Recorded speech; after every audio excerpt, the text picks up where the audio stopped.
Hello everyone, James Salom. Welcome back to my new video. So आज चाहिँ फेरि पनि बाउ र म हामी हस्पिटल जाँदैछौँ अनि मेरो बाउले भनेको यहाँ चाहिँ के अरे पापा हाम्रो बेलीगाई चराउने ठाउँ रहेछ अरे यहाँनिर बेलीगाई पगालाउने घाँसहरू हामी चाहिँ घाँस देख्दै झन् डरलाग्दो उपर रहेछ पापा घाँस पगालाउने खालको चाहिँ उपर रहेछ नि यहाँ चाहिँ लिएर छोडिदिनु भयो त यहाँ माथिबाट पुऱ्यो यो हामीलाई चाहिने खालको घाँस चाहिँ यहाँ रहेछ यो लानु पनि सक्छौँ हामी चाहिँ हस्पिटल गएको अलिअलि दबाई पानीहरू खोजी खानुपर्छ के हो त्यो ए छ्या नगर्नु न हौ त्यो यहाँ भनेको घाँस कस्तो दामी हो यस्तो छ अनि फेरि एक दुई दिन बसेर दबाई खाएर फेरि आउनु भने नि दबाई खानु पर्दैन हो त्यो तपाईँले भने यस्तो हुन्छ है क्या बिमारी निस्किनु अन्त कहाँ भन्नु सक्छ त अन्त हस्पिटल पुगिसकेपछि त अब उताबाट पो भन्छ त कोही बेला त दबाई खाएर आउनु यीशुको नाममा भनेर पनि भएन नि त ऊ अब ए घाँस यहाँ कति राम्रो दामी दामी रहेछ घाँस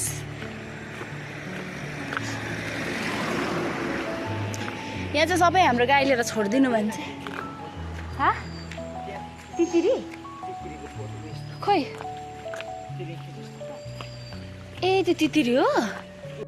हामी मेरो एउटालाई जाउँ होइन बाउ कस्तो राम्रो हुन्छ गाडी एउटा चाहिँ हामीलाई जुटाइदिनुहोस् है प्रभु नि पापा हेरेर यो खास गरी भने यहाँनिर यो बाँसहरू पन्साएर आराममा निकालेर लानु सकिन्छ त भरे राति लैजाउँ होइन के छ र माथि यता पनि छ यस्तो ठुलो खालको पो राम्रो तर यता कस्तो चलाक गाडी होला यस्तो पो यो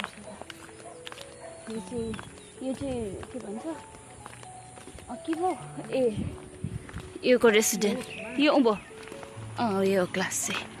यहाँनिर गर्छु नि त पृथ्वीमान घरलेको रेसिडेन्ट यो उँभो हाम्रो चाहिँ यो वरिपरि हेर्दै जाने क्रम जारी भइरहेको छ गाडीमा नगएको कारण चाहिँ हामी बिस्तारै हेर्दै वरिपरि हेर्ने यता नआएको पनि धेरै भयो नि पापा अलिकति पनि होइन हो फलेको अन्त कस्तो जोडले फलेको नि पापा यसको सब्जी पनि खाँदो रहेछ दाल बन यो चाहिँ हाम्रो घरको स्टाइल यस्तो यस्तै हामीले यो कपी गरेको त होइन नि हामीले उनीहरूले चाहिँ हाम्रो घरको कपी गरे त्यो माथि फुल कस्तो दामी फुलेको यसो हल्का भए हाम्रो गाउँतिर पनि रुखहरू ठुलो ठुलो हुनु नि ओ भरि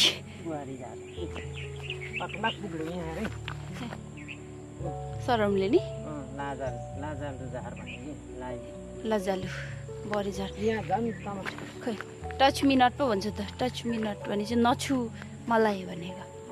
नछुनु अरे उसलाई रिसाएको पो त बरी होइन लजाको होइन के गरेको लजाको टच मी नट भने चाहिँ मलाई नछु भनेर रिसाएको पो त हामी चाहिँ हस्पिटल आइपुगेको अवस्था छ हस्पिटल आइपुगेको यस्तो बिल्ला होइन कि के दुख्छ भने कि चेस्ट पेन भन्नु नआएर साला यहाँ दुख्छ छाती चेस्ट पेन लाग्ने भन्छ भन्न मेरो बाउ चाहिँ के भन्छ यो यहाँको यो डिजाइनहरू यहाँको के भन्छ इन्जिनियरिङ गरेको देखेर एकदम छक्कै परिरहेछ घुमेर हेरेकै छ होइन अब यस्तो हामी फर्स्ट टाइम देखेर चाहिँ होइन तर कति साह्रो अब त्यो बनाउनेको चाहिँ कति साह्रो बुद्धि ज्ञान परमेश्वरको ज्ञान कति साह्रो भनेर क्या अब एकैचोटि सोच्दा कुनै कतिचोटि त्यस्तो बुद्धिहरू आउँदैन नि त त्यो भएर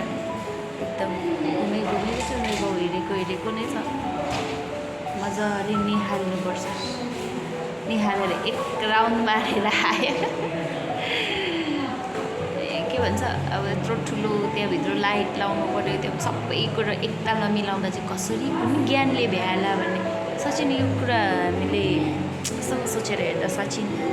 कसरी भ्यायो होला जस्तो क्या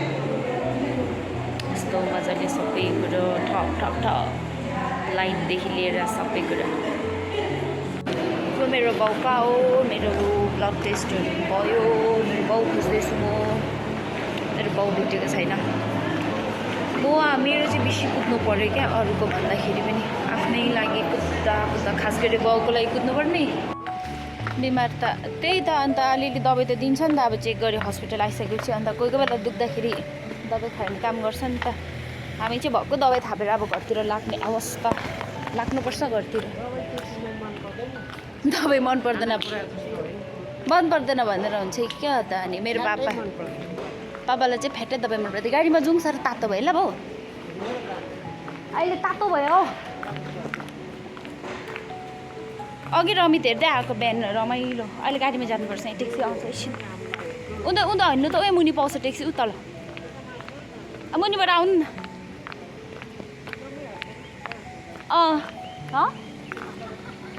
सबै हो उँभौटी इमर्जेन्सी के भन्छ so by way to hospital and going to the town जाने बाउ तल जाउँ होइन मोमोहरू खाएर आउने घरमा नगरेस् जाने बजार भाइको त्यो बनाइदियो भाइको मेसिन बनाइदियो यहाँ एम्बप गरिदिन्छु म निकाल्छु नि त पैसा त यहाँ कार्डलेस विथड्र गर्नुपर्छ पैसा निकाल्छ इन्डियामा त्यही त जाउँ त्यस्तो भने जाने अहिले पर्दैन ब्यागस्याग हातमै बोक्दा हुन्छ टक्कसँगले बाउ र म चाहिँ घर नगएर सिधै हामी बजारमा आएको घुम्नु अब पैसा निकालेर अब चाहिँ इन्डिया जानुपर्ने हुन्छ मलाई भोक पनि लागिसकेको कुरा छ सो म पनि कहिले यत्रो क्यामेरा बोकेर यस्तो होइन जे होस् आज त राम्रो देखिन्छ त मेरो क्यामेराले यता बाउ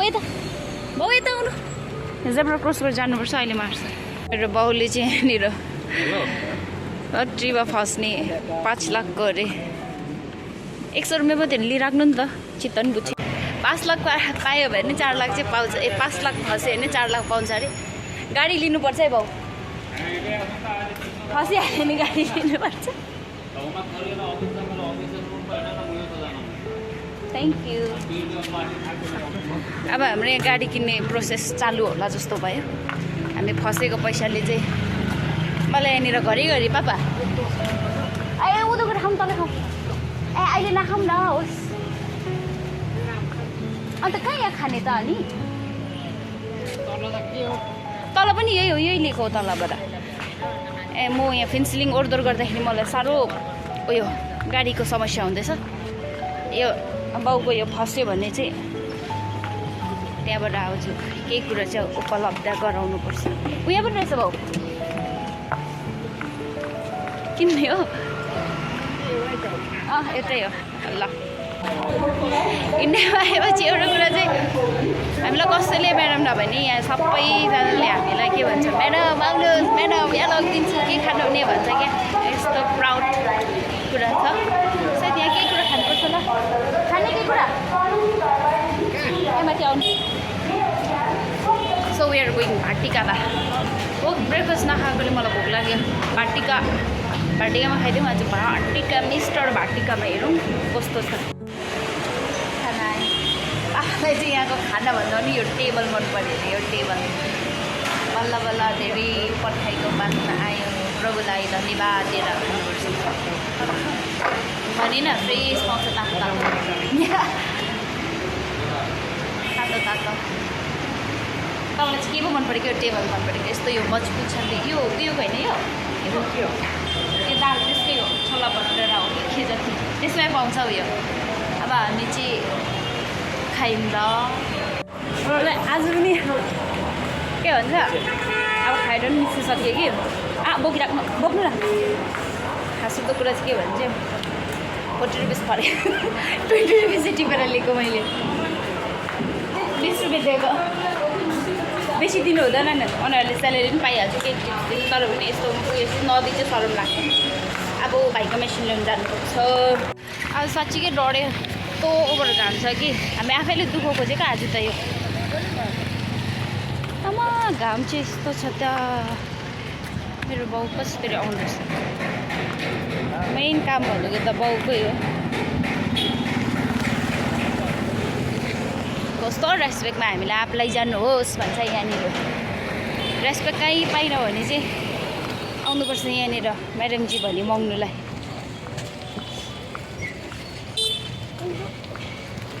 हामीले विश्वास गऱ्यौँ दुईटाको नि यो चाहिँ आर्मेचर यो चाहिँ पुलिस यो पनि आर्मेचर हो यसको यो यसको आर्मेचर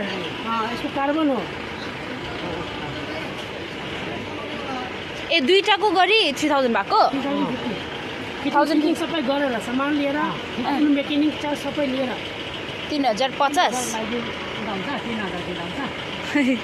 बार्गेनिङ चल्दैछ 50 रुपियाँको यहाँ हामी बताऊ हामी 50 रुपियाँमा पनि बार्गेनिङ गर्ने हामी हाम्रो चाहिँ यो झोला बोकेर हिँड्ने कारिगर पनि छ झोला यो चाहिँ मेसिन हो अन्त यस्तो घाममा मेसिन बनाएर बनाउनु दिएको चाहिँ लिएर हो घरतिर जानुपर्छ घरतिर जानु के गर्नु भाउ तातो साह्रो कहाँ माथि ए सामान छोडेर यसरी बोक्दा नि कसले के भन्छ र आफ्नै पारामै अलिकति अक्षरको बिचमा पनि भिडियो बनाएर हिँड्न सक्ने पो भएछु भन्न मलाई ए यसरी बोक्नु नि भाउ धन्यवाद काम पनि आएको कडा हुन्छ फेरि म अरू बेला के भन्छ अन्त गाउँमा काम गर्दा चाहिँ के गर्छ म लामो बाउले प्लास टोपी लगाइरहेको हुन्छु नि त अनि आज चाहिँ हाफ स्लिपमा चाहिँ साँच्चीकै डढेकै फिल हुँदो रहेछ छाता पनि छैन प्लस हाम्रो समरहरूलाई चाहिँ हामीले बन्दोबस्त गरिसक्यौँ एक ठाउँ राख्यौँ अनि मेन कुरा भनेको चाहिँ I'm building my own confident त्यो मेन कुरा भनेको चाहिँ घुम्दा घुम्दै बाउहरूलाई पठाएर यहाँ पर्खाइ छ पापा के किनिसकेको नि मेरो बाउको इन्तजार गर्दैछौँ हामी ए यो किनेको फोल्डिङवाला होइन ठुलो खालको मैले त सानो किनेको फोल्डिङवाला फोल्ड गर्ने अन्त मैले 300-400 सालसम्म थानेको छाता किन्दैछु अरू पनि किनेको छु सामानहरू धेरै किनेको छु अनि सरबै पर्छ म आफै पनि भिखारी जस्तो भारी बोकेर हिँडिरहेको छु भनेर माग्छ अघिसम्म त म आफैलाई पनि गन्त भिखारी जस्तो देखेँ कि मलाई मागेको थिएन अहिले त झोलामै झुन्डे हौ किनभने यस्तो दुःख म बिचरालाई पुरा लाइन के भएर जस्तो लाइन लागेको लाइनमा पर्खाइ छ हजुर नै मर्यो ल तातोले फेरि यो यस्तो उकालो छ हाम्रो चाहिँ घर पुग्नुलाई नआएको है नाइस तल अन्त त्यत्रो गोली लागिन्जेल त के हेरेर बसिस् फाइनली हामी घर आइपुग्यो माइलीलाई गोली लागेछ यो के हेरिबस्छ त्यत्रो गोली लागिन्जेल के गर्दैछ हात लुकाएर ऊ देमा आफ्नै देवाललाई थप्पर हिर्काउने मान्छेहरू पनि छ कसलाई थप्पर हिर्काउने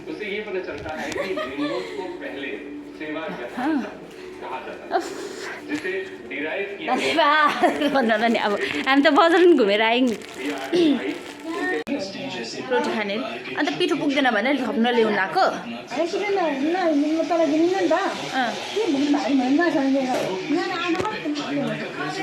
त्यो भन्नु खोजेको चाहिँ डेमाले तलबाट के भारी बोक्नु यहाँ चाहिँ आँटा मात्रै भनेर भनेको रहेछ यहाँ बुझेन नि त डेमा छक्कै पऱ्यो अनि एउटा गरी पठायो कि बुझेन नि अनि थप्यो अहिले लिएको